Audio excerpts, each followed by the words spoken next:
할렐루야. 이 시간을 다 함께 자리에 일어나셔서 함께 찬송하러 나가겠습니다.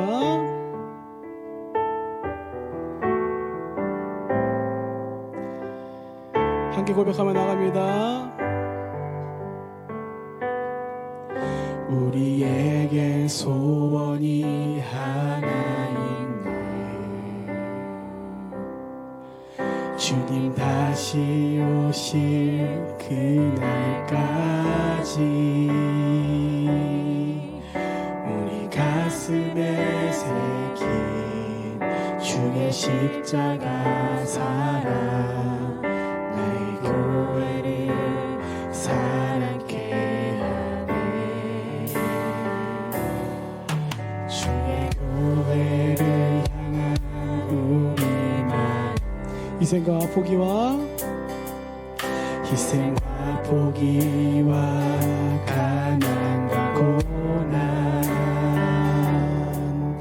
하물며 죽음조차 우릴 막을 수 없네. 우리 교회는 이 땅의 희망 교회되게 예배되게 우리 사용하소서. 진정한 부흥의 날 오늘이 와도록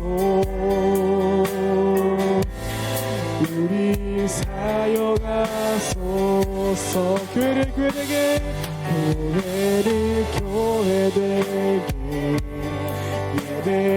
예배되게 우리 사용하소서. 진정한 부흥의 날 오늘이 와도록 우리 목소리로 고백합니다. 교회되게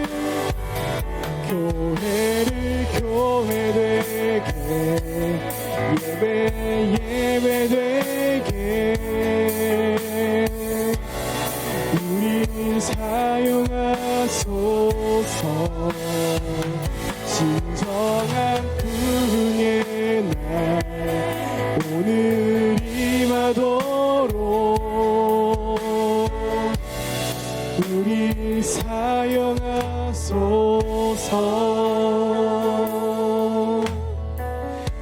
살아계시고 역사하시는 하나님 아버지, 우리 한 주를 지켜주시옵고 이 주일날 우리가 또 함께 각자의 삶을 걸고 주님 앞에 나올 수 있도록 인도하여 주심에 감사를 드립니다.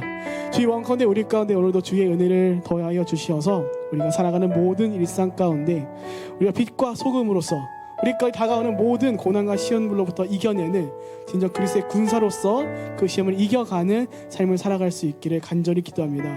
주님, 부르짖는 모든 자들 소리 가운데 귀 기울여 주시옵고 우리의 모든 삶 가운데 필요한 모든 것들을 채워주시어서 우리가 이 땅을 살아갈 때 다른 것 의지하지 아니하고 오직 주님만을 의지함으로 살아가는 한 사람 한 사람 될 수 있도록 인도하여 주시옵소서. 이 시간 우리의 목소리를 높여 주의 이름을 찬송하러 나아갑니다. 우리를 고백을 통해서 홀로 높임 받아주시옵고 이 시간 영광 받아주시옵소서. 감사드리며 예수님의 이름으로 기도합니다. 아멘.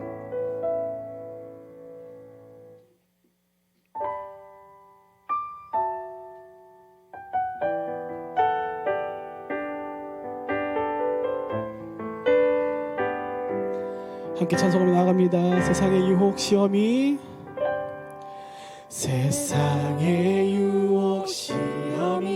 내게 몰려올 때에 나의 힘으론 그것들 모두 이길 수 없네. 거대한 폭풍 가운데 위축된 나의 영혼 어찌할 바를 몰라 헤매이고 있을 때 한 번 더 고백합니다. 세상의 유혹 시험이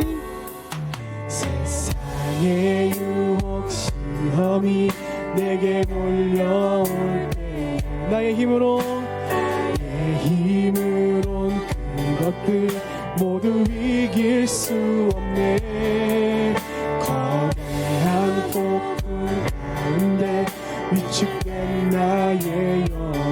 어찌할 바를 몰라 헤매이고 있을 때 우리가 이렇게 고백합니다. 주를 찬양 손을 들고 찬양 전생은 나에게 속한 것 아니니 주를 찬양 손을 들고 찬양 전생은 하나님께 속한 것이니 아멘. 이 고백을 더하는 모든 자들 가운데 주의 은혜가 있으시오다. 아멘. 처음부터 한 번 더 고백합니다. 세상의 유혹 시험이 내게 몰려올 때에 나의 힘으론 그것들 모두 이길 수 없네.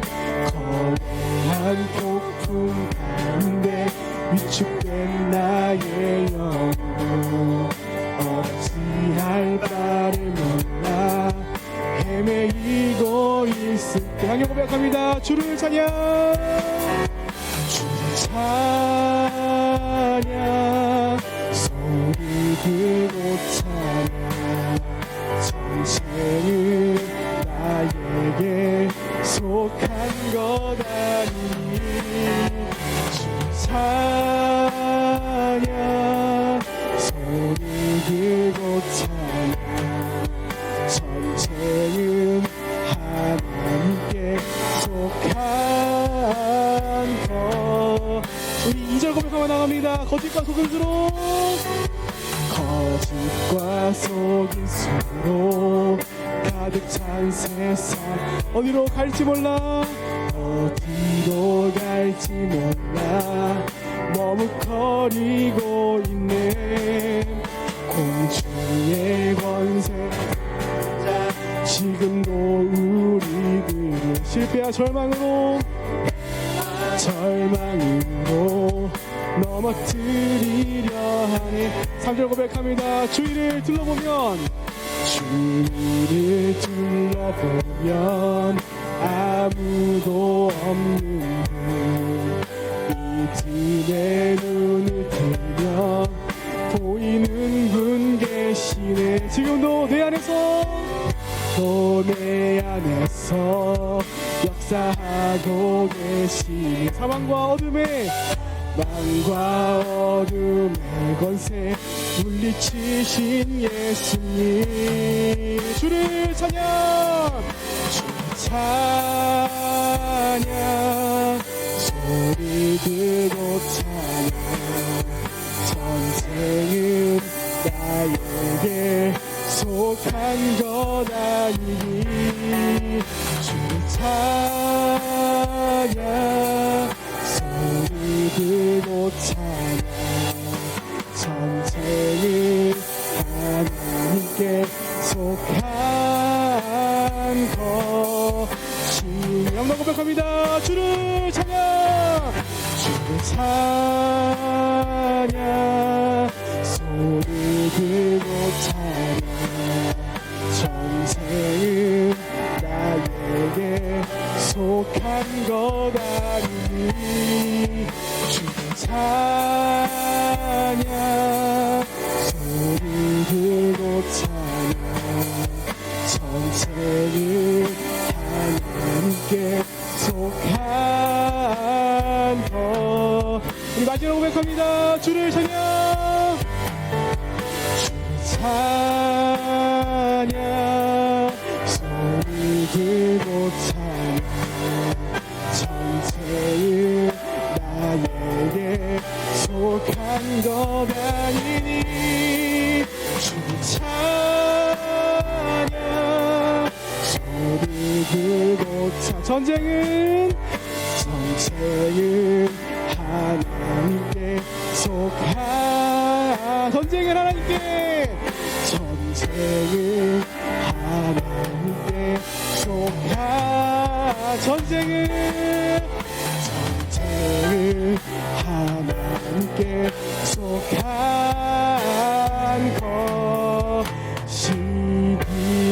우리를 승리케 하신 하나님께 감사와 영광의 모습을 드렸습니다. 할렐루야. 우리 주의 은혜를 믿으며 따라갑니다. 할렐루야.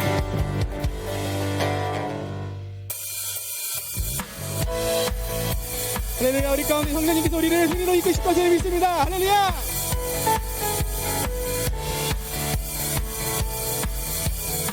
한글 고백합니다. 성령이여, 성령이여 임하소서.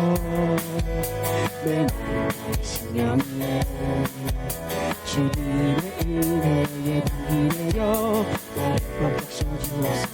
주의 권세 주의 능력, 주의 권세 주의 능력 이 시간에 임하셔서 악한 권세 모두 깨뜨리고 주님 나라 임하소서.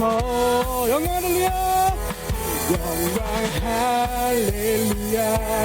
예수의 그 피가 내게 쓰인 주네 구원이 되시네.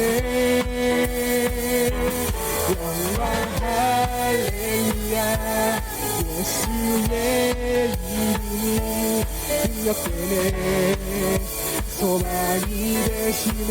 처음부터 찬송하겠습니다. 성령이여, 성령이여 임하소서. 내 말은 나의 심령 위에 주님의 은혜에 담비 내려 나를 꺾어 주옵소서. 주의 권세 주의 능력, 주의 권세 주의 능력 지금 이 시간에 임하셔서 악한 것에 모두 깨뜨리고 주님 나라 임하소서. 영광 할렐루야. 영광 할렐루야. 예수의 그 피가 내게 쓰인 주네 구원이 되시네. 영광 할렐루야. 예수의 이름이 능력되네 소망이 되시네. 영광 할렐루야. 영광 할렐루야. 예수의 그 피가 내게 쓰인 주네 구원이 되시네. 영광 할렐루야. 예수의 이름이 능력되네 소망이 되시네. 처음부터 한 번 더 고백합니다. 성령이여 임하소서.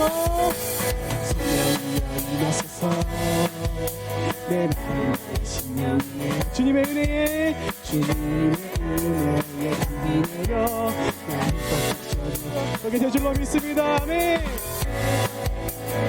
지금 이 시간 임하셔서 악한 것에 모두 깨뜨리고 주님 나라 임하소서. 영광 할렐루야. 영광 할렐루야. 예수의 그 피가 내게 쓰인 주네 구원이 되시네. 영광 할렐루야. 예수의 이름이 능력되네 소망이 되시네. 영광 할렐루야. 영광 할렐루야. 예수의 그 피가 내게 쓰인 주네 구원이 되시네. 영광 할렐루야.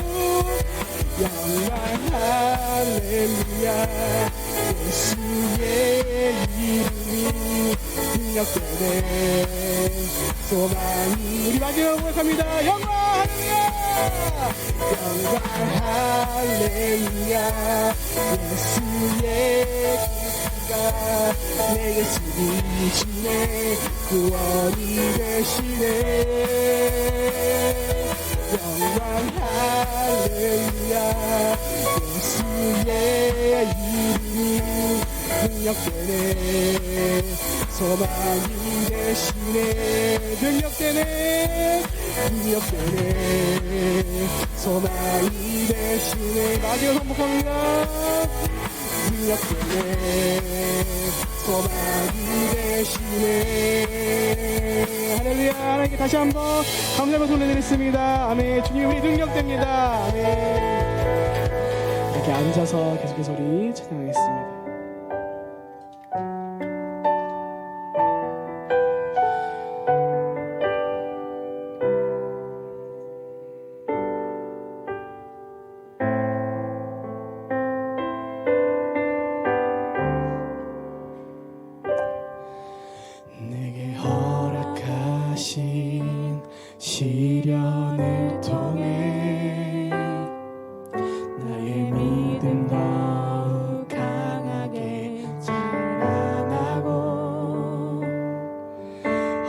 산과 골짜기 지나는 동안 주께 더 가까이 나를 이끄시네. 내가 겪는 시험이 어렵고 힘겨워도 내 주님보다 크지 않네. 내 앞에 바다가 갈라지지 않으면 주가 나로 바다 위 걷게 하리. 나는 믿네. 주의 능력으로 내 삶 새롭게 되리. 나는 믿네. 주의 능력으로 담대히 나가리라. 주와 함께 싸워 승리하리라. 날마다 믿음으로 나 살아가리.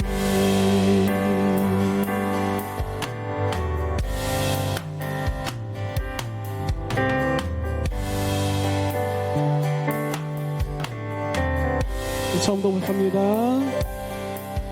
내게 허락하신 시련을 통해 나의 믿음 더욱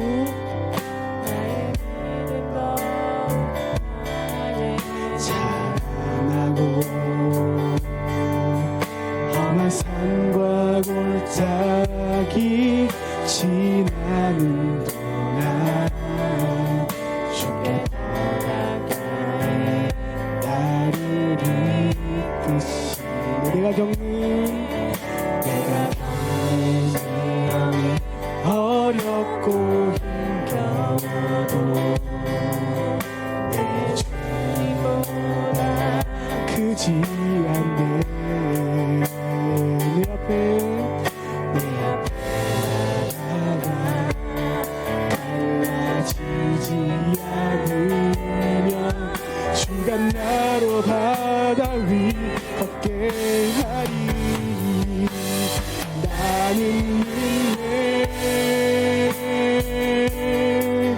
주의 능력으로 내 삶 새롭게 되리. 나는 믿네.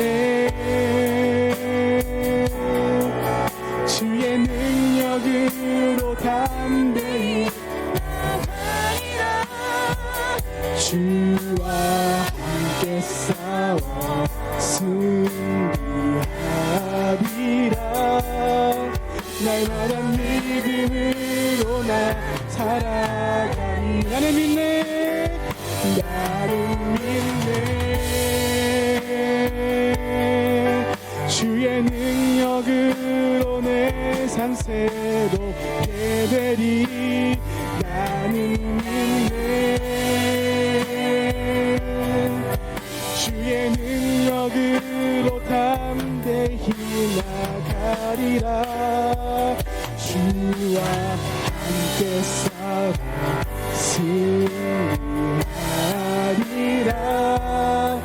날마다 믿음으로 나 살아가리. 나는 믿네. 주의 능력으로 내 삶 새롭게 되리. 나는 믿네.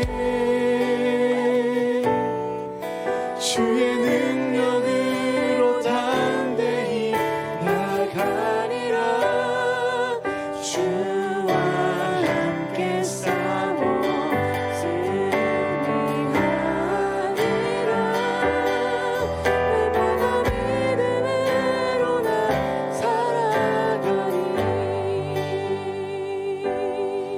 날마다 믿음으로 나 살아가리. 우리 지금 함께 우리 마음을 다하게 기도했으면 좋겠습니다. 기도할 때 살아계신 하나님 아버지, 우리의 일상이 아니면 어쩜 우리 평생이 주님 나라에 거하는 자들로 살아갈 때에 어쩌면 시험이 가득한 자들로 삶을 살아갈지도 모릅니다. 그러나 주님 우리 믿습니다. 주님 다시 오실 그날 그 모든 눈물이 그 모든 슬픔이 기쁨으로 바뀌게 될 것을. 그래서 우리가 오늘도 주님을 의지하며 나아갑니다. 아버지 오늘 우리 가운데 말씀을 더하여 주시옵고 우리가 말씀에 힘입어 오늘 우리가 눈앞에 있는 모든 그 길들을 그 믿음의 여정들을 기꺼이 기쁨으로 걸어갈 수 있도록 인도하여 달라고 주님 우리 가운데 은혜를 힘과 지혜와 능력을 주의 말씀 우리 가운데 더하여 주시옵소서. 우리 지금 함께 기도 나가겠습니다. 함께 기도합니다. 사랑하여 충만하신 하나님 아버지 원컨대 우리가 이 시간 주의 말씀을 의지함으로 그 길을 걸어가길 원합니다. 우리와 함께 인도하여 주셨고 우리 주의 길로 함께 동행하여 주시옵소서. 아버지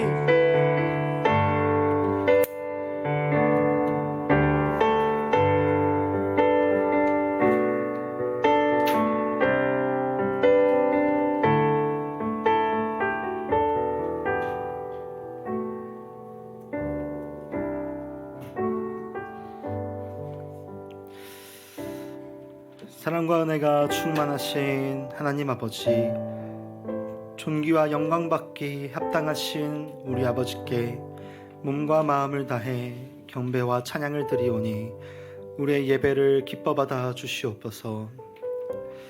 어느덧 11월을 마무리하고 12월을 맞이하는 가운데 있습니다. 숨가쁘게 달려온 시간 속에 한순간 한순간을 곱씹어 보아도 주님 앞에 감사할 것밖에 없었음을 고백합니다.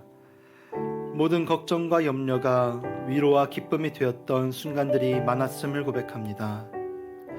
세상의 많은 사건 사고와 주변의 일들을 돌이켜보면 당연하게 여겨온 우리의 일상들이 하나님의 보호하심과 인도하심이 없으면 유지될 수 없는 것임도 깨닫게 됩니다. 우리의 신앙과 예배도 주님의 인도하심이 없다면 유지할 수 없는 것임도 알고 감사하오니 더욱더 하나님 앞에 감사하며 주님을 기뻐하게 하여 주시옵소서. 하나님 아버지, 우리의 지난날에서 연약했던 모습들을 고백합니다.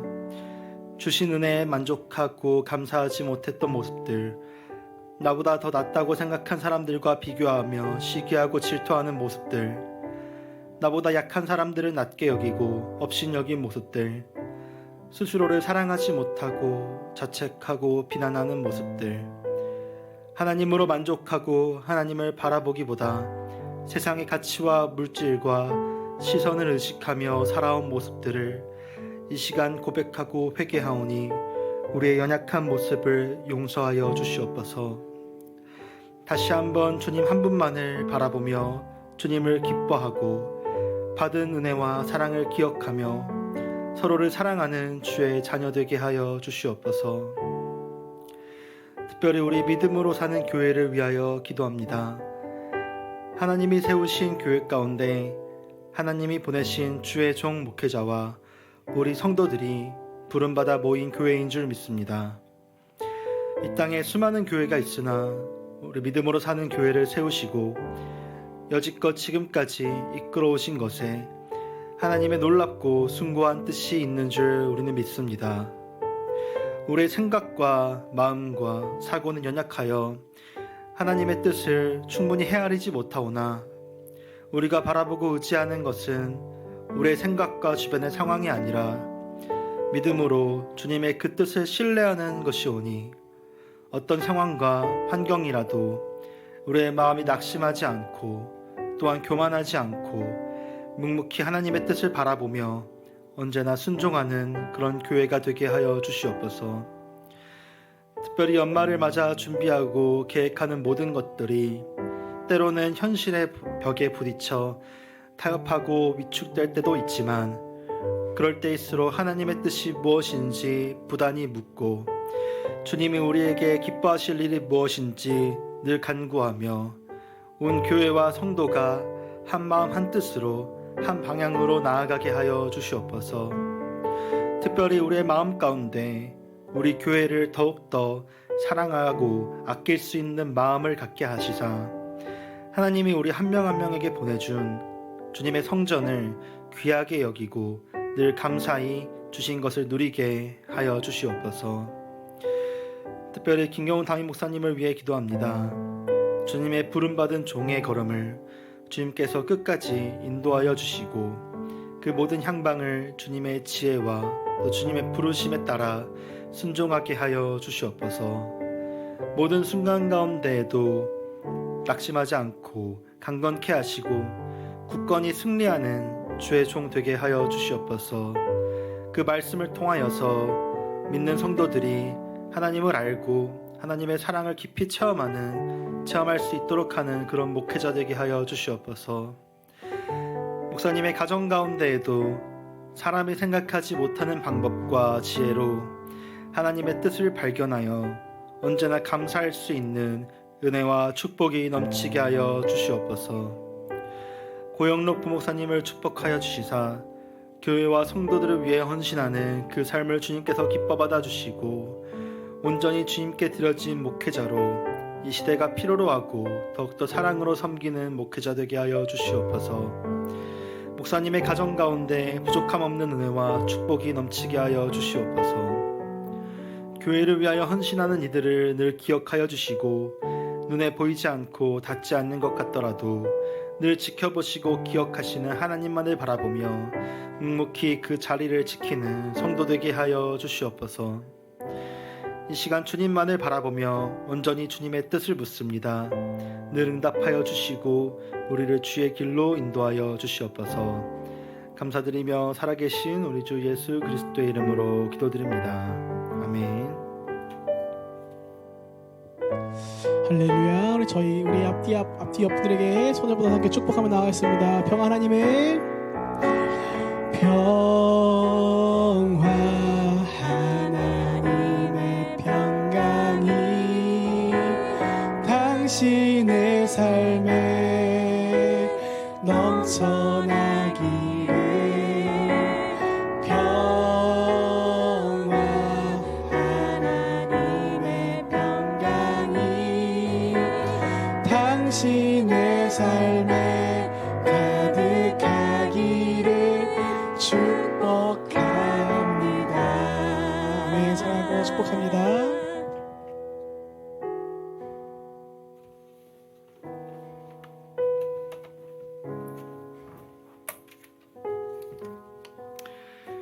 제가 자주 나서 지겨우시죠? 네. 말씀도 제가 읽습니다. 네, 오늘 하나님께서 우리에게 주시는 말씀은 누가복음 4장 1절부터 13절까지의 말씀입니다. 한 절씩 교독하도록 하겠습니다. 예수께서 성령의 충만함을 입어 요단강에서 돌아오사 광야에서 40일 동안 성령에게 이끌리시며 마귀에게 시험을 받으시더라. 이 모든 날에 아무것도 잡수지 아니하시니 날수가 다음에 줄이신지라. 마귀가 이르되 네가 만일 하나님의 아들이어든 이 돌들에게 명하여 떡이 되게 하라. 예수께서 대답하시되 기록된 바 사람이 떡으로만 살 것이 아니라 하였느니라. 마귀가 또 예수를 이끌고 올라가서 순식간에 천하 만국을 보이며 이르되 이 모든 권위와 그 영광을 내가 내게 주리라. 이것은 내게 넘겨준 것이므로 내가 원하는 자에게 주노라.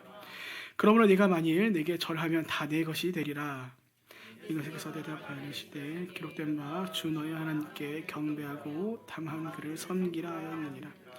또 이끌고 예루살렘으로 가서 성전 꼭대기에 세우고 이르되 네가 만일 하나님의 아들이어든 여기서 뛰어내리라. 기록되었을 때 하나님이 너를 위하여 사자들을 명하사 너를 지키게 하시리라 하였고 또한 그들이 손으로 너를 받들어 내 발이 돌에 부딪히지 않게 하시리라 하였느니라. 예수께서 대답하여 이르시되 주 너희 하나님을 시험하지 말라. 함께 읽습니다. 마귀가 모든 시험을 다한 후에 얼마 동안 떠나니라. 아멘.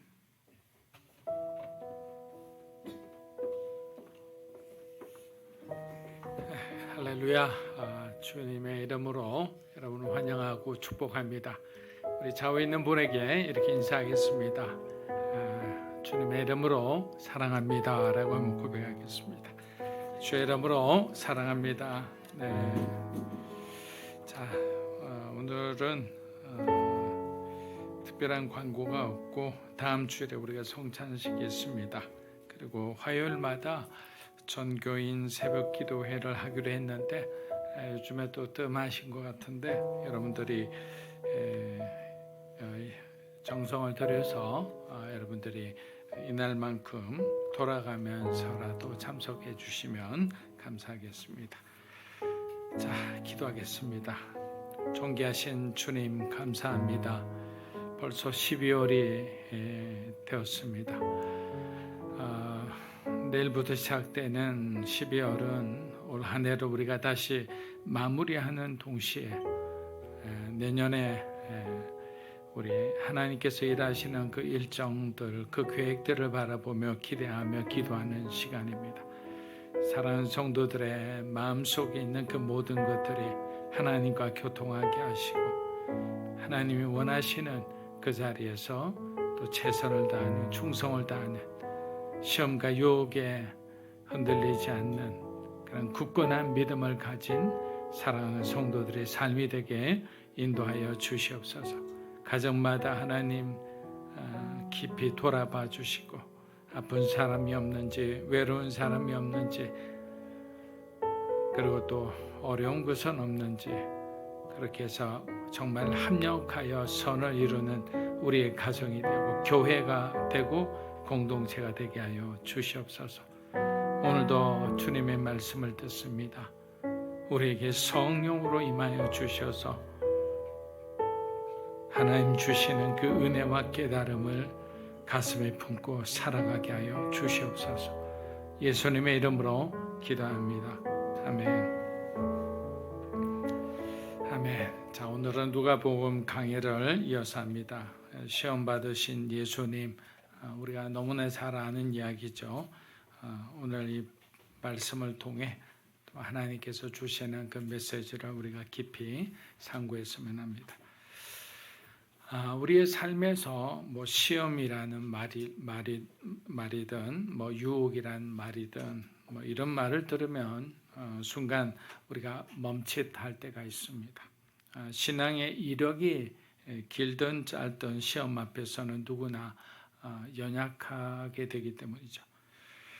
주일 예배를 드리기까지도 여러분 적지 않은 어떤 이 시험을 지나오셨으리라 생각합니다.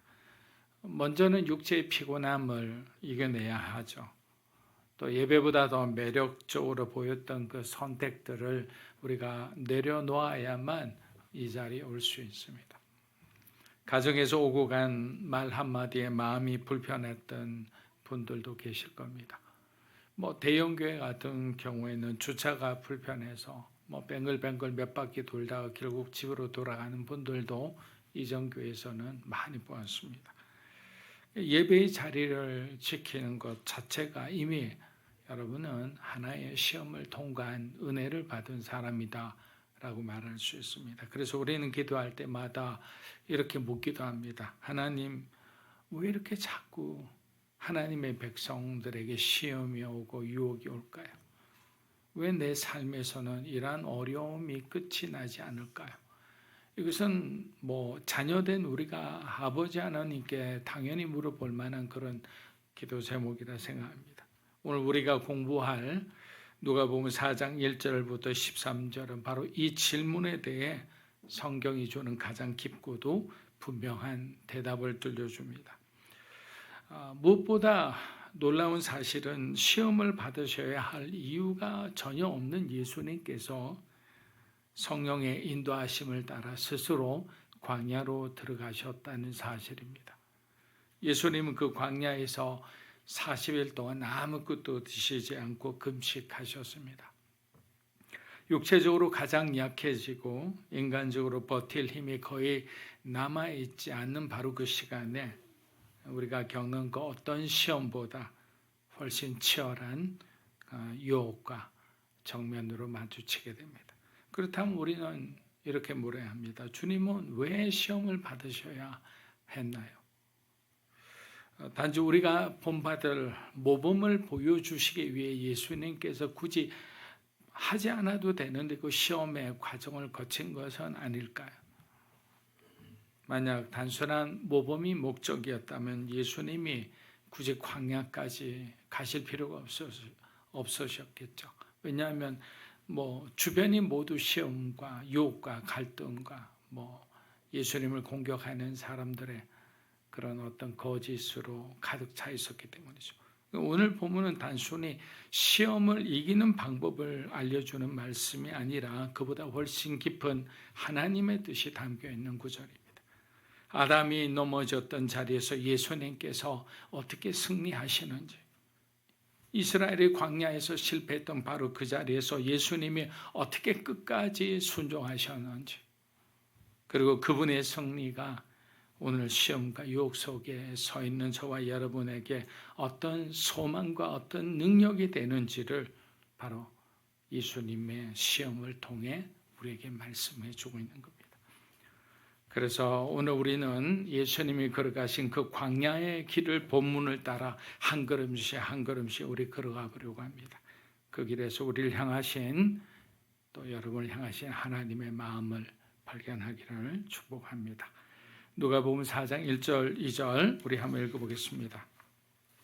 예수께서 성령의 충만함을 입어 요단강에서 돌아오사 광야에서 40일 동안 성령에게 이끌리시며 마귀에게 시험을 받으시더라. 이 모든 날에 아무것도 삽쇼지지 않으시니 날수가 다음에 줄이신지라. 자, 예수님은 우리가 지난주 배웠듯이 방금 요단강에서 세례를 받으셨습니다. 하늘이 열리면서 너는 내 사랑하는 아들이라는 하나님의 음성이 들려왔고 성령께서 비둘기처럼 예수님 위에 임하셨습니다. 인간적으로 보면 사역을 시작하기에 가장 좋은, 가장 충만한 순간입니다. 그런데 그때 성경은 이렇게 말합니다. 성령의 충만함을 입어 광야로 이끌리시다. 자, 성령의 충만함을 입었는데 왜 사역을 시작하지 않고 광야로 이끌고 가실까요? 여러분, 우리는 시험이 찾아오면 무엇을 먼저 생각하십니까? 혹시 내가 뭔가 잘못한 것은 없는가? 내가 요즘 기도를 좀 소홀히 했더니 이렇게 시험이 찾아오네, 이렇게 어려움이 찾아오는구나 라고 우리는 쉽게 오해하기 쉽죠.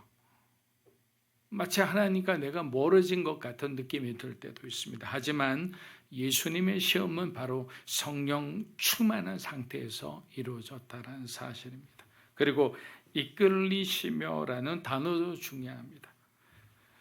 헬라어 원어의 뉘앙스를 보면 이런 뜻이에요. 단순히 어떤 방향만 제시했다는 말이 아니라 처음부터 끝까지 성령께서 붙잡아 인도하셨다.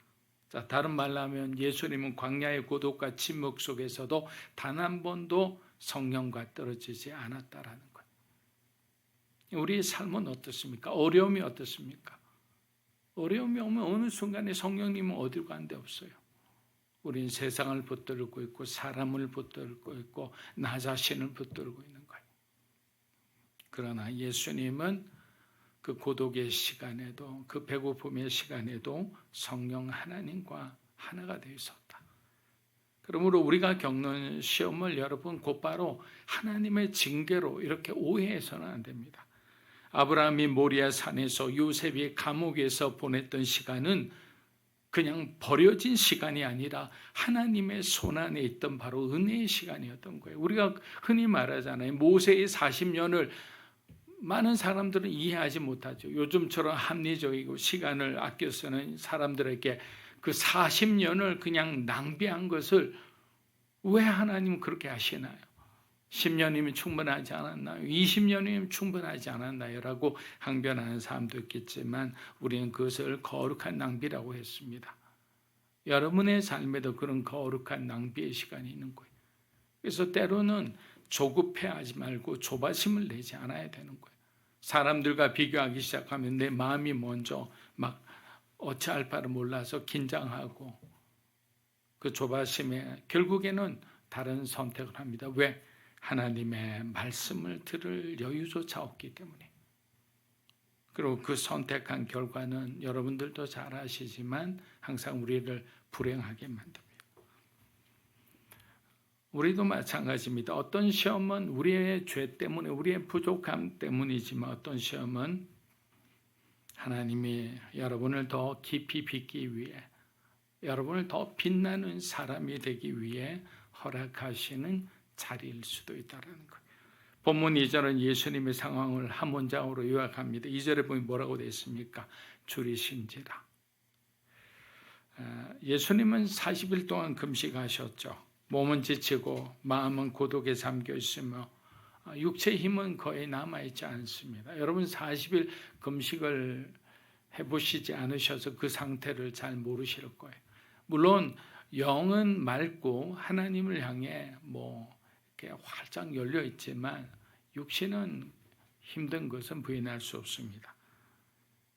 하나님의 아들이셨지만 우리와 똑같이 연약함을 경험하셨다라고 할 수 있죠. 여러분 우리가 약할 때 유혹이라는 것이 어찌 그렇게 크게 다가오는지 몰라요. 지친 마음에는 작은 말에도 우리가 흔들립니다. 누가 한마디 했다면 갑자기 인생이 흔들리고 20년 30년 신앙이 흔들려 버리는 거예요. 그리고 외로울 때는 사소한 유혹도 크게 다가오는 거예요. 예수님은 바로 그 자리에서 시험을 받으셨어요. 가장 육체적으로 연약할 때. 그래서 우리가 주님 너무 힘듭니다라고 고백하면 주님이 이렇게 말씀하실 수 있는 거예요. 나도 그 자리에 서 있었다. 예수님은 우리에게 모범만 보이시려고 광야로 가신 것이 아니라 우리가 넘어지는 시험과 그 유혹의 자리에서 우리를 대신에 승리하시고 우리를 도우시기 위해 바로 그 길을 걸으신 거예요. 그래서 그 광야의 자리는, 그 시험의 자리는 예수님이 우리를 위해 승리하신 자리다. 누가복음 4장 3절 4절 우리 한번 읽어보겠습니다.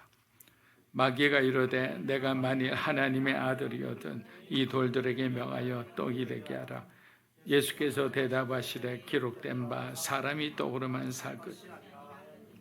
사랑하는 여러분, 첫 번째 시험은 단순해 보이지만 예수님의 가장 연약한 부분을 겨냥한 시험입니다. 예수님은 앞서 말씀드린 것처럼 40일을 금식한 상태고 성경은 예수님의 상태를 줄이신지라는 표현으로 압축해서 우리에게 알려줍니다.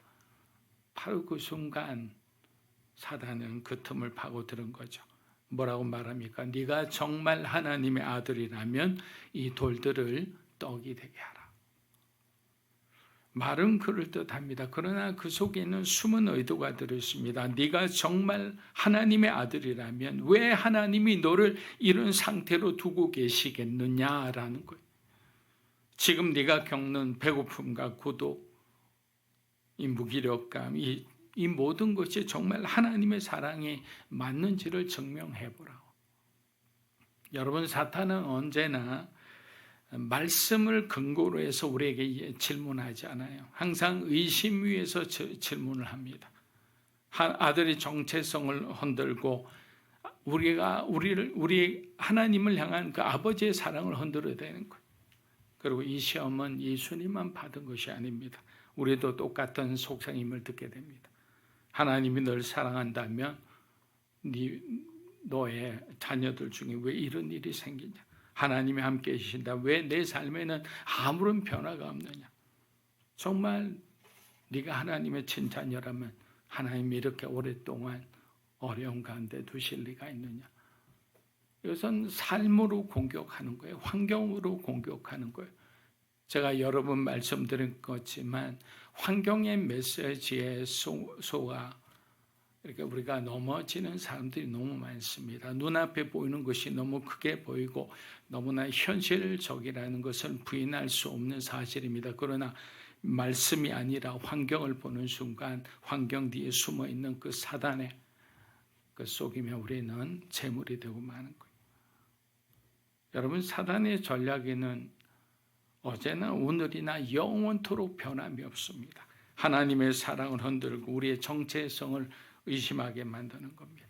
여러분, 이 정체성이 왜 중요한지 아세요? 가족 안에서 우리가 가족의 정체성을 가지고 있지 않는 그런 어떤 사람이 있다면 항상 그 가족에 어려움을 줄 수밖에 없어요. 교회 안에도 마찬가지예요. 내가 믿음으로 사는 교인이라는 그 확고부동한 정체성이 없다면 헌신의 시간에, 희생의 시간에, 함께 섬기고 봉사하는 시간에, 어려움이 왔을 때 그 어려움을 위해 함께 기도하는 시간에 그 사람은 그 자리에 있지를 않죠.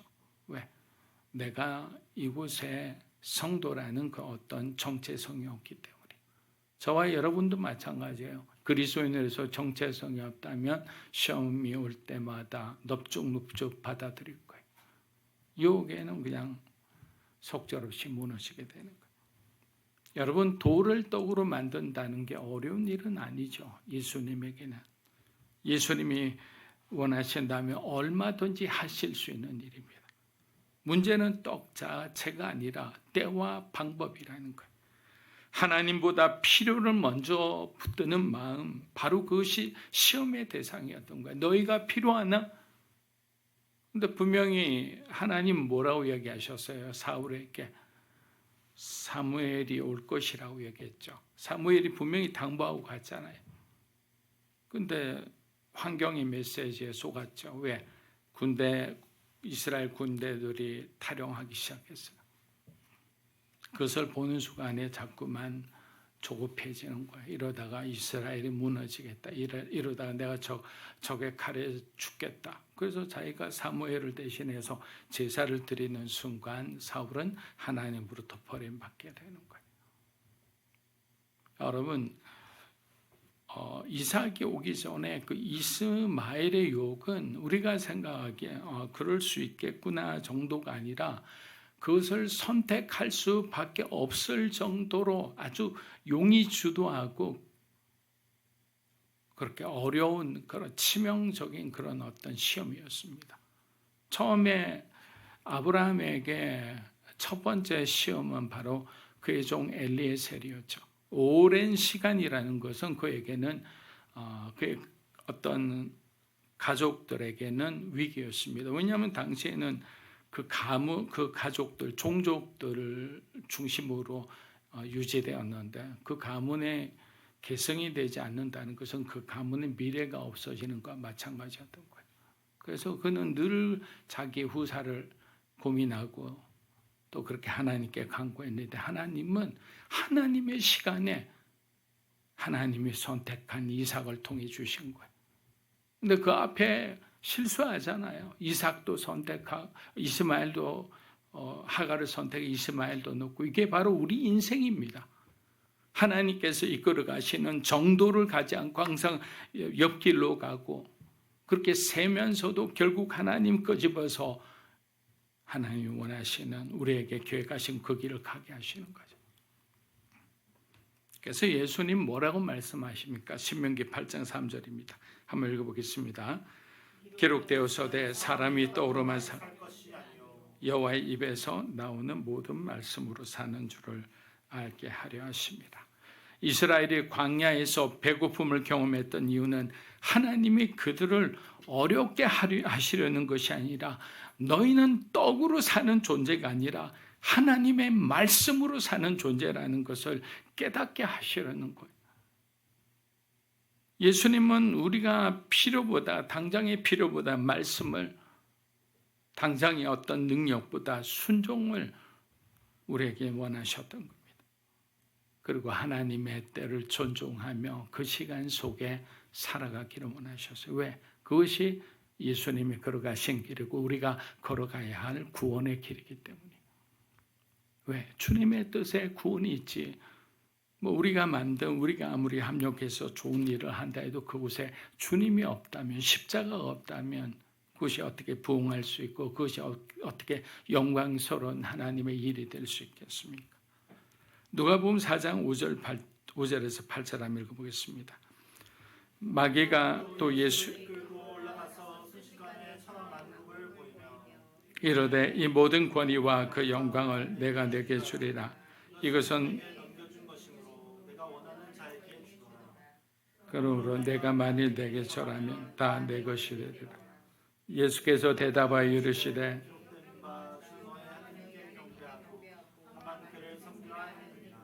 첫 번째 시험이 예수님의 필요를 흔들었다면, 우리의 필요를 흔들었다면 두 번째 시험은 예수님의 사명, 부르심을 겨냥한 시험입니다. 사탄은 예수님을 높은 곳으로 데리고 가 순식간에 천하 만국의 그 화려함과 웅장함을 보여주며 말합니다. 내게 절하면 이 모든 영광을 내게 주겠다. 솔깃한 유혹이죠. 그런데 이 시험의 핵심은 분명합니다. 하나님이 정하신 길이 아닌 더 쉬운 길을, 더 화려한 길, 더 인간적인 길을 선택하라는 유혹인 거예요. 예수님이 오신 목적은 세상을 다스리고 하나님 나라를 다시 세우기 위함입니다. 그래서 우리에게 달란트 은사를 주셨죠. 그래서 달란트를 주신 목적을 딱 보면 뭐라고 되어 있느냐면 교회의 몸을 세우기 위해, 그리스도의 몸을 세우기 위해서 내가 너에게 달란트를 주셨다라고 했어요. 결국 방언이라는 은사 외에는 모든 은사는 교회 다른 사람을 위한 거예요. 이타적인 거예요. 예언이라는 것도 마찬가지예요. 예언의 은사를 바울이 주었다면 통변하는 능력을 주기를 구하라 합니다. 왜? 방언을 하는데 통변하기 없으면 우리가 무슨 뜻인지 모르고 예언을 하더라도 그것이 하나님으로부터 온 것인지 그걸 어떻게 합니까? 그래서 크로스 체크하고 그렇지 않으면 은사를 받은 사람들이 항상 시험에 걸고 결국에는 무너지는 것을 봅니다. 그래서 그런 데를 너무 좋아하며 찾아가서는 안 되는 거예요.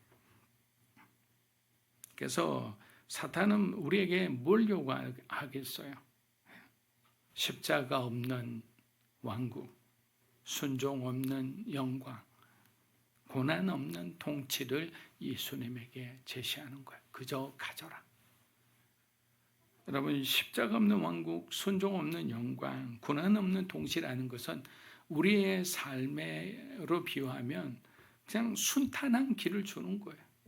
무슨 일을 해도 잘 되고, 내가 뭘 해도 모든 사람이 와서 다 칭찬해주고 도와주고. 근데 그리스도인의 삶에 그런 삶이 있나요? 우리가 전도할 때마다 그 사람들이 할렐루야 하고 와서 아멘 믿겠습니다. 근데 갑자기 뭐 어려움이 찾아오고 이런 거 없잖아요. 근데 이런 삶을 그리스도인은 구해서는 안 된다라고 직접적으로 얘기하시는 거예요. 너의 삶은 고난 가운데 찾아오는 영광을 맛보는 삶이 되고 예수님의 십자가를 짊어지고 다른 사람을 섬기며 희생하고 쉬운 길과 어려운 길이 있다면 어려운 길을 선택하는 것이 그리스도인의 삶이라고 가르쳐 주시는 거예요. 왜냐하면 그 길은 하나님 앞이 아니라 하나님 아닌 것 앞에 무릎을 꿇는 길이기 때문에. 사탄의 말 중 일부는 사실처럼 들리죠. 그러나 가장 위험한 유혹은 항상 사실과 거짓이 섞여 있는 유혹입니다. 성경은 분명히 말하죠. 시편 24편 1절입니다. 땅과 거기에 충만한 것과 세계와 그 가운데 사는 자들은 다 여호와의 것이다. 다 여호와의 것이다. 이 땅의 모든 그 우주 만물 왜 하나님이 창조하셨기 때문이죠. 근데 우리는 막상 살아간다면 그 사실을 잊어버려요. 그 문제와 하나님하고 연결만 시키면 문제가 해결되고 내가 인내할 수 있거나 아니면 하나님께 더 간구해서 하나님의 뜻을 알 수 있을 건데 항상 우리는 문제를 사람에게, 부모에게, 친구에게 연결시켜서 해결하려고 하는 거예요. 사탄이 주겠다 한 영광은 애초에 아버지가 아들에게 주시기로 한 영광입니다. 그런데 사탄은 마치 자기가 주는 것처럼 이야기해요. 여러분, 사탄의 유혹은 늘 같은 패턴을 가지고 있습니다. 하나님이 기다리라는 말씀을 뭐라고 합니까? 지금 당장이라고 말하죠. 하나님이 아담과 하와에게 선악과를 먹으면 정령 죽으리라, 반드시 죽으리라고 말씀하셨는데 이 사탄은 뭐라고 바꿉니까? 결코 죽지 아니하리라. 이게 성경에 나와 있는 근거입니다. 그들의 패턴이죠. 말씀을 꽈서 비틀어서 결국엔 이것도 저것도 아닌 것처럼 만들어버려요. 예수님은 이 시험에 그냥 가만히 있지 않고 하나님의 말씀으로 대답하십니다. 신명기 6장 13절입니다. 내 하나님 여호와를 경외하며 그를 섬기며. 자, 누가복음 4장 우리 9절에서 12절 한번 읽어보겠습니다. 또 이끌고 꼭대기에 세우고 이르되 내가 만일 하나님의 아들이거든 기록되었으되 하나님 너를 위하여 그 사자들을 명하사 너를 지키게 하시라 하였고 또한 그들이 손으로 너를 받들어 내 발이 돌에 부딪히지 않게 하시리라 하였느니 예수께서 대답하여 이르시되 주는 이제 마지막 세 번째 시험입니다. 사탄은 예수님을 예루살렘 성전의 꼭대기로 들어가 온 도시가 발 아래 보이는 아찔한 높이 위에 세웁니다. 바람이 불면 몸이 흔들릴 것만큼 높은 그 자리에서 사탄은 아주 태연한 척 목소리로 말합니다. 내가 만일 하나님의 아들이라면 뛰어내려라. 여러분, 이것은 단순한 도발이 아니고 지금 예수님이 서 계신 그 자리가 얼마나 위험한 자리인지, 자칫 잘못하면 죽을 수도 있는 그 자리임을 알고 이야기하는 것. 이렇게 하나님의 예수님을 희롱하듯 저와 여러분을 희롱합니다. 정말 삶이 어렵거나 병으로 힘든 사람들에게 붙잡을 어떤 근거가 없는 사람들에게 이렇게 사단은 유혹을 해서 결국에는 세상 사람이 되게 만드는 거예요. 발끝에서 아래를 내려다보면 끔찍하죠. 두려워서. 그러나 사탄은 그 자리에서 믿음처럼 보이는 유혹을 합니다. 성경에 기록되었지 않느냐. 하나님이 천사를 보내 너를 붙들어 주신다고 하지 않느냐. 그러니 뛰어내려 봐라. 정말 붙들어 주시는지 안 보자.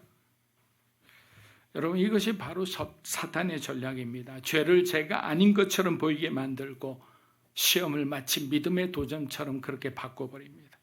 세 가지 시험 중 가장 교묘한 이유가 바로 여기에 있는 거예요. 전혀 악해 보이지 않는 말, 말씀을 인용한 말, 그리고 내가 믿는다라면 해보라는 그런 속삭임.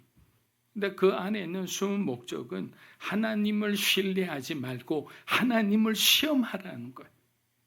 어떻게 그리스도인들이 하나님을 신뢰하지 않고 살아갈 수 있습니까? 어떻게 우리가 매일 하나님을 시험할 수 있겠습니까?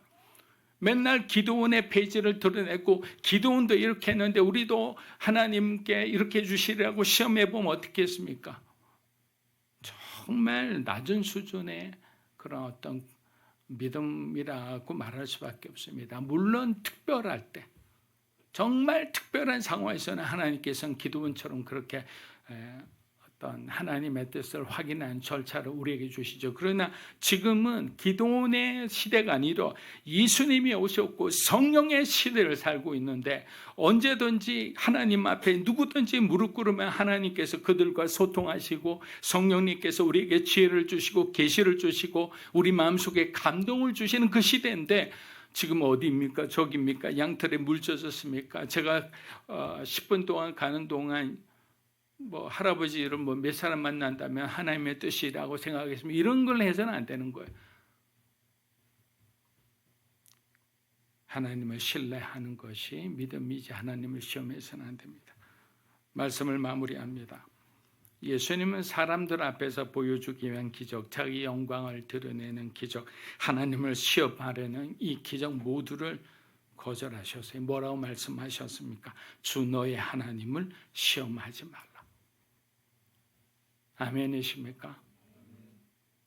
왜입니까? 예수님에게 아버지와의 관계는 증명을 요구하는 관계가 아니라 전적으로 사랑하고 신뢰하는 관계이기 때문에 부모와 자녀의 관계도 이런 관계인데 하나님 아버지와 저와 여러분의 관계는 어떻겠습니까? 우리가 조금 잘못하면 우리는 인간의 아버지의 생각으로는 화도 나고 그냥 잘못되고 타락하는 자녀를 보고 그냥 내 버린 자식이다 이렇게 생각하지만 하나님은 그렇지 않아요. 그렇다면 이 세상의 구조는 이미 벌써부터 사단의 왕국이 됐을 거예요. 우리의 시선으로 하나님을 바라보지 말고 하나님의 시선으로 우리의 모습을 보고 하나님을 바라보는 여러분이 되시기를 축복합니다. 기도하겠습니다.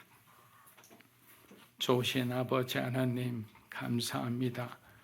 인생에 어려움이 있을 때마다 우리는 어찌할 바를 모르고 가야 할 길을 잃어버린 채 방황하고 가슴 아파하고 그렇게 무기력함 속에 살아갈 때가 많습니다.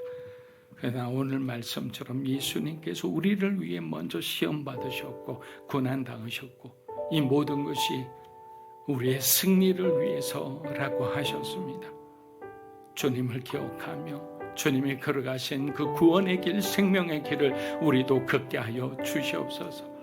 그래서 우리 모든 성도들 이 자리에서 예배하는 모든 사람들이 거룩한 하나님의 백성이 되어서 하나님의 길을 가고 그 길을 가며 주의 이름을 전하는 복음의 사람이 되게 축복하여 주시옵소서. 삶이 어려울 때 하나님께 무릎 꿇습니다. 자녀들을 놓고 하나님 앞에 울부짖습니다.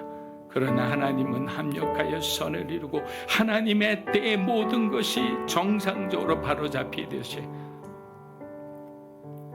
주님이 생각하신 그대로 모든 것이 아름답게 열매 맺으리라 믿습니다.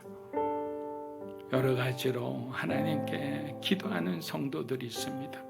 하나님 그 성도들의 마음을 위로해 주시고 주님의 보혈로 머리끝과 발끝까지 가정의 모든 부분마다 마치 출애굽하는 백성들이 문설주의 문지방에 어린 양의 피를 곳곳에 다 바르듯이 그렇게 발라주시옵소서. 깨끗하게 하여 주시옵소서. 예수님의 이름으로 기도합니다. 아멘. 우리 다 함께 일어나셔서 봉헌 찬양하겠습니다. 주님 내가 여기 있사오니 나를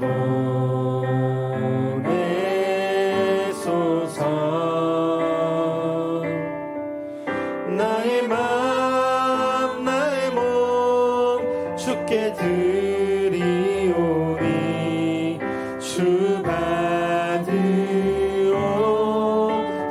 받으옵소서. 주님 내가 여기 있사오니 나를 써주소서. 가진 것 모두 다 주께 드리오니 주 받으옵소서. 할렐루야.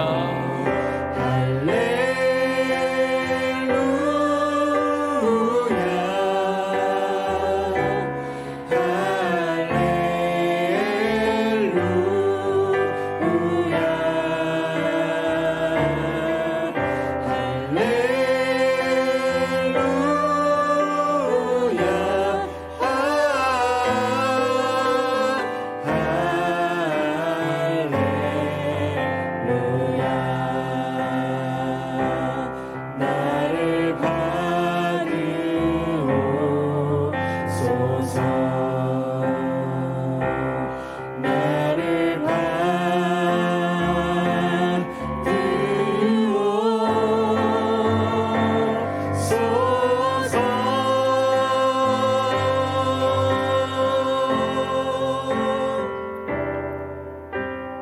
좋으신 하나님 아버지 감사합니다. 지난 한 주간도 살아가는 성도들의 삶을 돌아봐 주시고 은혜 주심에 감사합니다. 주님의 은혜에 감사하여 주님 앞에 구별하여 예물을 올려드립니다. 이 예물이 쓰여지는 곳마다 예수 그리스도의 그 사랑의 승리가 많은 사람들에게 새겨지게 하시고 우리의 삶이 변하고 우리 가정이 변하고 교회가 변하게 하여 주시옵소서. 이제는 우리 주 예수 그리스도의 은혜와 하나님 아버지의 크고 놀라우신 사랑과 성령님의 감화 감동 교통하심의 역사가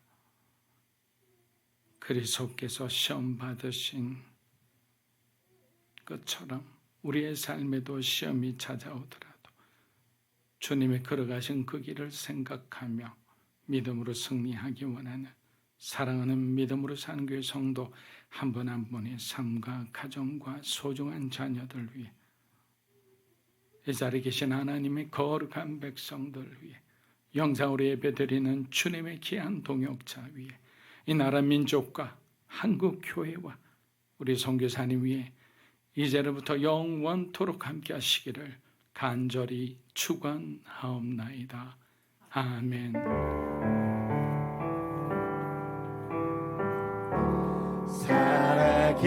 살아계신 주